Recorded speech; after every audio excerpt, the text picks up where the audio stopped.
হয়েছে, চলুন চলুন, অনেক হয়েছে, চলুন নদী দিকে তাহলে।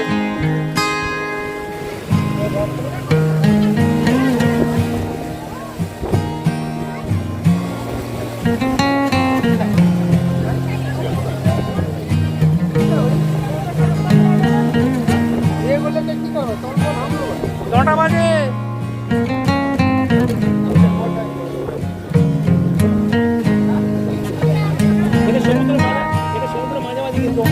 কতটা ভিতরে থাকে ওখান থেকে একদম এখানে চলে এসেছে। পছন্দ হয়েছে? এটা যে মোহনা, পরের বারে আসতে এখানে খাবার তুলবেন, তুলুন চলুন। মাছের দোকানে শাখা পাওয়া যাচ্ছে, চলুন তাহলে শাখার দোকানেও মাছ পাওয়া যাবে, চলুন।